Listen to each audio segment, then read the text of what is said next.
Hello friends, welcome to the channel. All I would like to congratulate you getting a good rank in IIT JAM exam. तो Gaurang congratulations. आप अपना introduction दीजिए means आपको jam का पता कैसे लगा एंड आपकी जर्नी स्टार्ट कैसे हुई एंड क्या क्या आपको प्रॉब्लम्स फेस हुए जैम के ड्यूरेशन में। ओके, आप वो चीज़ें बताइए। Hi everyone, my name is Nahid Gaurang and मैंने मेरा बैचलर ऑफ साइंस किया है गुजरात में कॉलेज है RJ Shah science college Ahmedabad में। So I started my journey from 17th of May 2021 और उसके पहले मेरा जो बैकग्राउंड था, I was too weak in mathematics. Even I don't have idea about quadratic equation, how to solve it. But I mean कुछ होते हैं ना स्टूडेंट्स जो बस मार्क्स ले आते हैं 2 3 4 दिन कॉलेज के एग्ज़ाम के पहले रट्टा मार के। बस तो मैं उनमें से कुछ था और मैथमेटिक्स का कुछ लेना देना नहीं था। But one day 16th of May I realize that यार मैं मेरी अपनी लाइफ में क्या कर रहा हूँ। तब मैं एक्चुअली यहाँ गुजरात अहमदाबाद से क्रिकेट प्रोफेशनल क्रिकेट खेलता था। सो मैंने सोचा ना तो मैं क्रिकेट फिटनेस अच्छे से कर रहा हूँ ना क्रिकेट अच्छी जा रही है और उस टाइम लॉकडाउन आया था। सो ना क्रिकेट अच्छी जा रही थी ना मैं किसी अच्छी एकेडमिक्स परस्यू कर रहा था कहीं अच्छी जगह से कि मैं एमबीए इस टाइप में कुछ एक्सपोजर मुझे पड़ा ये कर रहा था और इतना कुछ लाइफ में सीरियस नहीं था। तो आई थॉट कि I have to do something in my life and I had potential I thought. So I my sir told me, one of the mentor name is Anuj sir. उन्होंने मुझे IIT jam के बारे में बताया और उन्होंने ही मेरा पोटेंशियल चेक किया कि यार तुम बहुत अच्छे से अगर 2 4 दिन पहले भी समझ के सब लिख के आ रहे हो। लीनियर अलजेब्रा मेरा तब से अच्छा था क्योंकि उससे पहले 12th में और उसमें लीनियर अलजेब्रा आता नहीं था। सो वो जो मेरी थिंकिंग थी कि यार मैथमेटिक्स टफ है, तो वो कहीं न कहीं मैंने रिकंसिडर किया मेरा थॉट कि यार ये मैथ्स तो जो मैं पढ़ता था उससे बहुत अलग है। सो देन आई रियलाइज कि हाँ मैं मैथमेटिक्स अभी लेने का सोच सकता हूँ क्योंकि मुझे अंडरस्टैंडिंग अच्छी आती है। और एक चीज़ थी, मुझे एब्स्ट्रैक्ट अलजेब्रा भी अच्छा लगता था। सो देन आई रियलाइज कि हाँ I can give a chance to mathematics even if I don't like to study much. मैं अराउंड 10 से 12 मिनट्स तक ही बैठ पाता था, उससे ज़्यादा मैं पढ़ भी नहीं पाता था। देन मैंने सोचा कि हाँ अगर मुझे अभी मास्टर करना है तो इंडिया में आईआईटीज या फिर IISc something like that top institute से ही मेरा मास्टर होना चाहिए।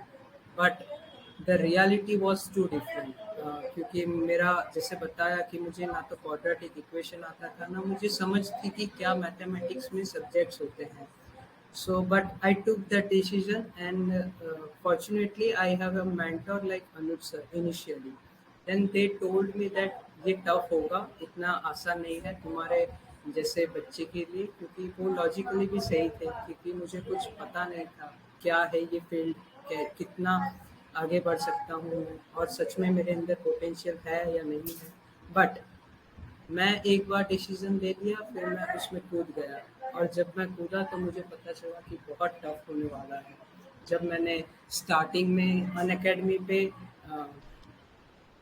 लाइव लेक्चर्स जो फ्री क्लासेस होते हैं वो लेने स्टार्ट किए। सो फिर बट करना तो था ही मुझे। Then I started my journey from Unacademy. So initially मुझे ये दिक्कत आई कि मैं किसी ऐसे एजुकेटर के साथ मैं एंगेज हो गया। वहाँ पे मैथमेटिक्स पढ़ाया या समझा नहीं जा रहा था, वहाँ पे मैथमेटिक्स रटवाया जा रहा था। रटवाया इन द सेंस कि फार्मूला ट्रिक्स नो कंसेप्ट। सो इस चीज़ को रियलाइज़ करते-करते मुझे 2 महीने हो गए और ये टाइम मेरे लिए बहुत क्रूशियल था क्योंकि मई एंड हो गया था। फिर मई, जून, जुलाई, देन जून जुलाई में मैं पूरा खुद को इवैल्यूएट कर पाया कि यार ऐसे तो नहीं होने वाला। सो जुलाई में मुझे सागर सर मिले। तब तक मेरा जो प्योर सब्जेक्ट था सागर सर के साथ वो पूरा ख़त्म हो चुका था और मल्टीवेरिएट कैलकुलस चलने लगा। तो मेरा प्योर, जबकि मैंने कुछ भी पढ़ा नहीं है, मुझे कुछ आता नहीं था। सो मुझे कवर करते-करते पूरा एक 3 से 4 महीने लग गए और रिगरसली मैं रिलीजियसली पढ़ाई कर रहा था।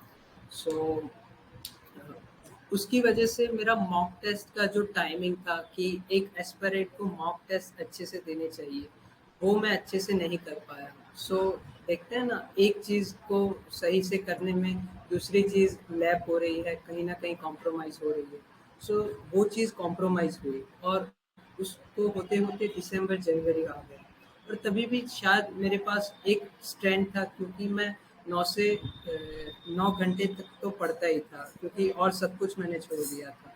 बट वहाँ पे एक टाइम आया कि मैं मेरी बीएससी और एमएससी को बीएससी को और ये एमएससी एंट्रेंस को मैनेज नहीं कर पाया। तो मैं बैचलर्स की जो सेमेस्टर 5 की एग्ज़ाम होती है तो उसमें लग गया, तो कंसिस्टेंसी कहीं न कहीं ब्रेक हो गई। So that's why I was not able to crack 22 exam और उसमें मेरे 9 मार्क्स ही थे। Even if I work very hard, but what is main thing is मैंने मेरा मॉक टेस्ट बिल्कुल ही अच्छे से नहीं दिया था। इवन इफ सागर सर ने सपोर्ट किया, सब मेरे पास अच्छी चीज़ें, मैंने नोट्स भी अच्छे बना लिए थे, बट जो मॉक टेस्ट में जो एनवायरनमेंट और जो अ, अ, आप बैठ के 3 घंटे बैठ के जो पढ़ाई करते हैं, अपना एक-एक क्वेश्चन सॉल्व करते हैं, कौन-सा करना है, कौन-सा छोड़ना है, ये चीज़ तो उससे ही आती है। सो वो आइडिया नहीं था और अनफॉर्च्यूनेटली या फिर फॉर्च्यूनेटली 22 का एग्ज़ाम नहीं निकला और अ, मुझे थोड़ा दुःख हुआ, बट फिर से मैं सागर सर के साथ लग गया और उन्होंने बोला कि नेक्स्ट ईयर तुम साथ में रहना और उनके गाइडेंस से 23 में मैंने सब कुछ जो मेरा फर्स्ट नोट्स हैं उसको रिवाइज़ किए। असाइनमेंट्स लगाना बहुत ज़रूरी है क्योंकि कहीं न कहीं शॉर्ट ट्रिक्स और ये जो फ़ॉर्मूलाज़ हैं वो एक हद तक ही काम आएँगे। अदरवाइज़ आपको मेन कंसेप्ट पता होनी चाहिए और उसको अप्लाई करने के लिए जो रिगरस मेथड होते हैं। I can refer Sagar sir के असाइनमेंट्स, जो बेसिक असाइनमेंट होते हैं। वो बेसिक तो नहीं होते, बट उसमें बेसिक का मतलब जो ज़ीरो से उठा के आपको एक लेवल तक ला दे। कि आपको एक कॉम्पिटिटिव एग्ज़ाम में जो क्वेश्चन आते हैं उसको अंडरस्टैंड कर पाए आप और उसको सॉल्व कर पाए, वहाँ तक के लेवल में ला देते हैं। तो उसको करना बहुत ही इम्पोर्टेंट है, मैं समझता हूँ। अगर आप स्टैंडर्ड बुक्स को अच्छे से रिलीजियसली कवर नहीं कर पा रहे तो then it can be a very good substitute for your preparation. Then after basic assignments, I switched to more competitive exam के जो क्वेश्चंस होते हैं, for example IIM and Banshidhar Sahu is one of great book, उसका मैंने almost सभी complete कर लिया था। और फिर आईआईटी जैम के जो प्रीवियस जी। ईयर क्वेश्चन हैं और एक टेस्ट सीरीज कोई आप ले लीजिए, और ये भी ज़रूरी नहीं कि आप सारे के सारे पेपर लगा रहे हैं। टेस्ट सीरीज बस इस तरह से कि आपको एक मीडियम में रहे, एक जोन में रहे कि हाँ, ये क्वेश्चन मैं आज इतने ऐसे ऐसे कर रहा हूँ और ग्रेजुअली धीरे धीरे मार्क्स इंक्रीज होंगे। सर के एमटीपीज मस्ट, उनका जो लेवल बन रहा है धीरे धीरे, सागर सर के एमटीपीज का बहुत ही आपकी प्रिपरेशन में वैल्यू ऐड करेगा। सो उसने मुझे बहुत हेल्प करा। सो that's how I started from may be zero से, अगर कुछ नीचे होता है सो वहाँ से लेकर आईआईटी में एडमिशन तक मेरी रैंक 580।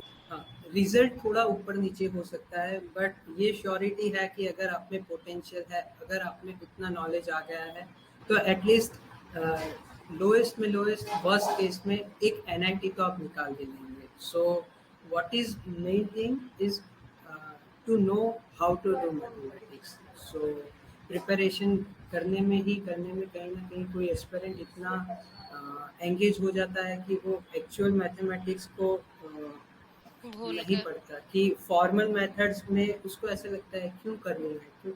बट अगर आप आज नहीं करोगे तो आईआईटी में जाने के बाद भी आपको डेफिनेटली परेशानी आएगी। सो आई एडिक्टेड वुड हो जाते हैं रिकमेंड मीन्स यू। ट्रिक्स के लिए कि जी यहाँ पे तो इतना ट्रिक से हो ही जा रहा, तो मैं क्यों इतना लंबा मेथड को फॉलो करूँ। जी।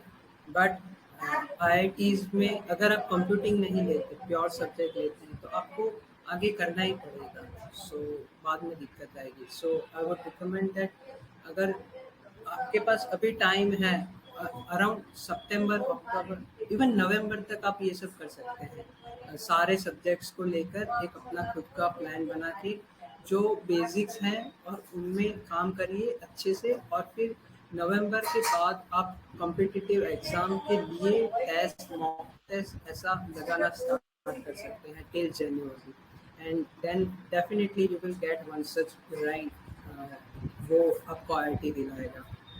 सो this is how I okay, do. एक चीज आप बताइए, जैसे आपने बोला कि मॉक टेस्ट जो है बहुत इंपॉर्टेंट रोल प्ले करता है, बट आपने मॉक टेस्ट लिया, मॉक टेस्ट दे भी दिए, ऐसा होता ना कि स्टार्टिंग में मार्क्स नहीं बनते, ये ट्रूथ है कि बच्चे देंगे और एक्सपेक्टेशन होता कि यार सब तो पढ़ लिया, कंसेप्ट सब कुछ आ रहा है, असाइनमेंट्स भी लगा लिए, बट टेस्ट में मार्क्स नहीं बनता, तो लोग क्या होता है डीमोटिवेट हो जाते हैं। जब तुम स्टार्टिंग में प्रिपरेशन कर रहे होगे तो मार्क्स जब नहीं बनेगा ना, तो बच्चे ऐसा होता है ना कि टेस्ट ही देना छोड़ देते हैं, कि टेस्ट ही नहीं देंगे, क्योंकि ऐसे लास्ट जैसे कि देखो, कोई स्टार्टिंग प्रिपरेशन स्टार्ट किया, उसको सिलेबस कवर करते करते दिसंबर हो जाता है। तुम मानो या ना मानो, मतलब कि तुम अगर फर्स्ट ईयर में कर रहे हो तो तुमको टाइम दे करके दिसंबर हो जाएगा, एवरेज स्टूडेंट की मैं बात कर रही हूँ।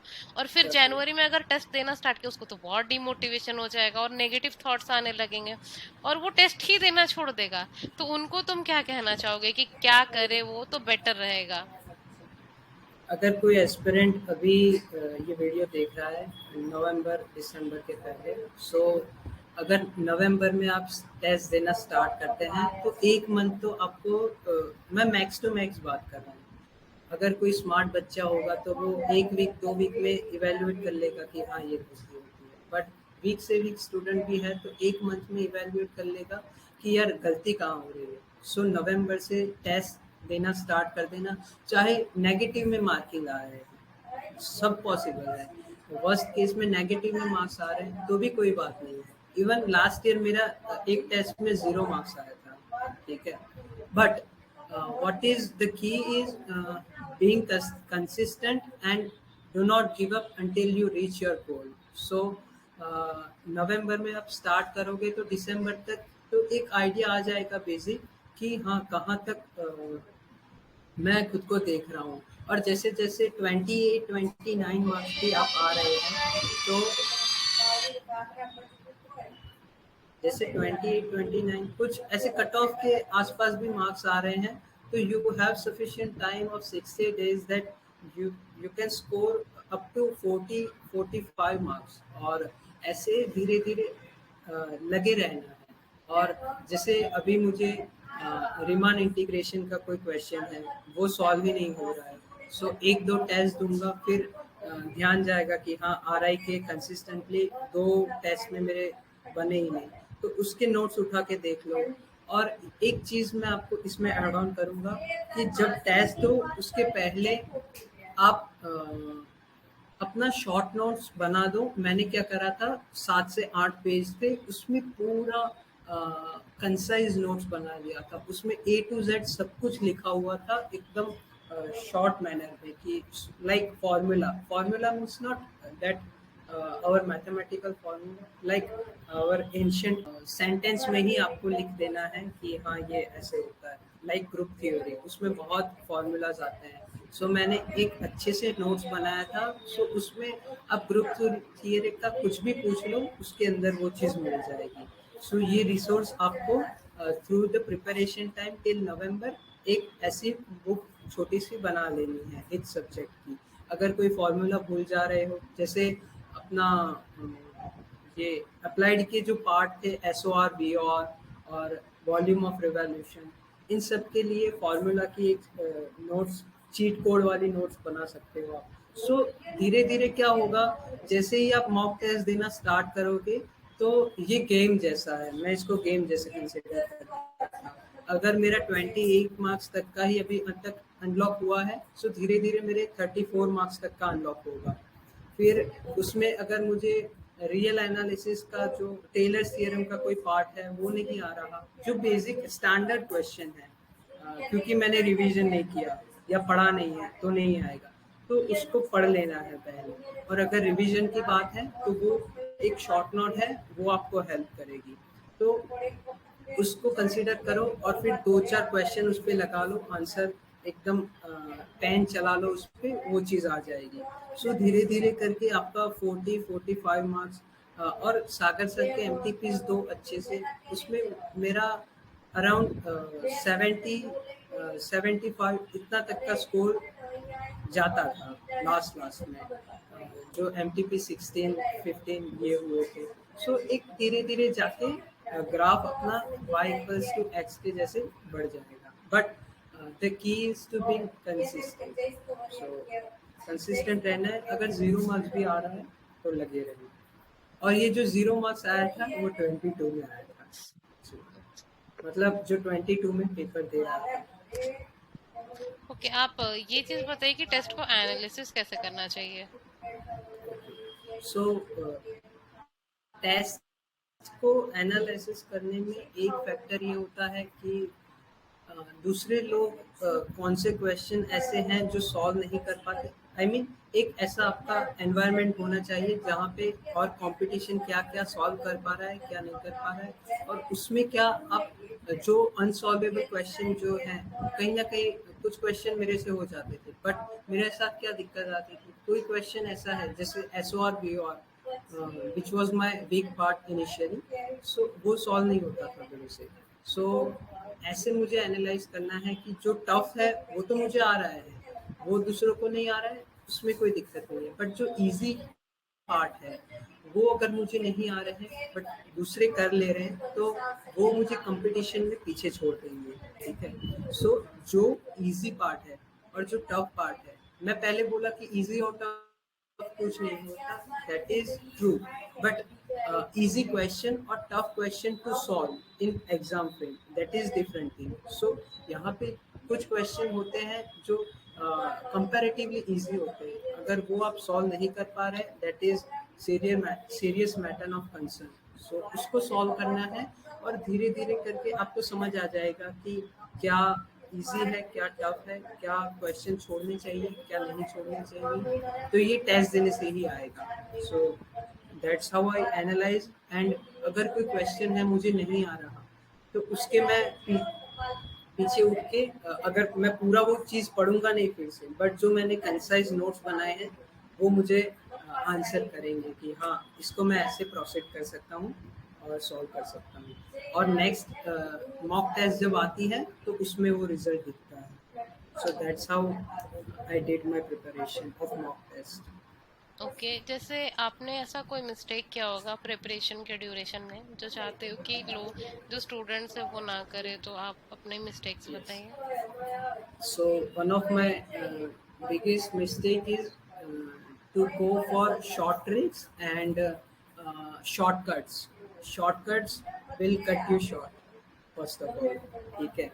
So short tricks में प्लीज मत पड़िए, और जितना हो सके नवंबर तक या फिर नवंबर से एक महीने पहले अक्टूबर तक आप रिगरस पढ़ाई कीजिए। ऐसा मत सोचिए कि यार इसका तो कोई मैं इजी वे ढूंढ लेता हूँ और ऐसे सॉल्व हो रहा है तो क्यों मैं अपना दिमाग खर्च करूँ, ऐसा मत कीजिए।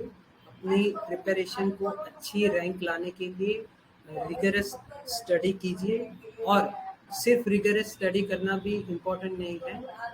एक टाइम के बाद यहाँ पे स्विच कर जाइए और शॉर्ट ट्रिक्स सीखिए, but do not before, take your मतलब बेसिस। जब बेस बन जाए यस, तो से शॉर्ट ट्रिक सीख सकते हैं। हाँ, अपना अपना जो बेस है उसको प्योर मैथमेटिक्स और अप्लाइड मैथमेटिक्स के जो फंडामेंटल्स हैं उस पे रखिए, और फिर उसके ऊपर जो बिल्डिंग कोड हो रही है उसमें आप शॉर्ट ट्रिक्स लगा सकते हैं, which will benefit you with your time saving.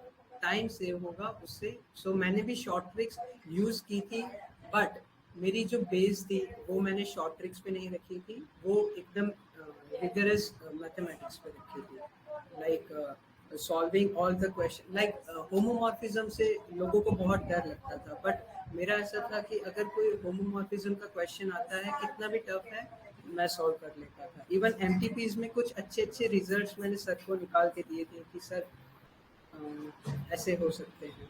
सो एक अलग कॉन्फिडेंस देता है आपको। और जब आईआईटी हो जाएगा फिर क्या, आईआईटी होने के बाद भी अगर आपको चीज़ें नहीं आती तो वहाँ सर्वाइव करना बहुत टफ हो जाएगा। सो अभी टाइम है, तो ऐसे आप कर सकते हैं। ओके, आप ऐसा कोई मैसेज जो 24 के स्टूडेंट्स को देना चाहें?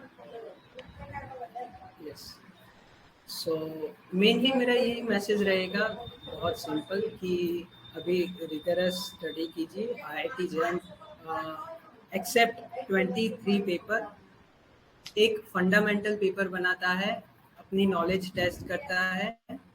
उसमें सारे क्वेश्चंस में शॉर्ट ट्रिक्स नहीं लगेंगी, फॉर्मूलाज नहीं लगेगा।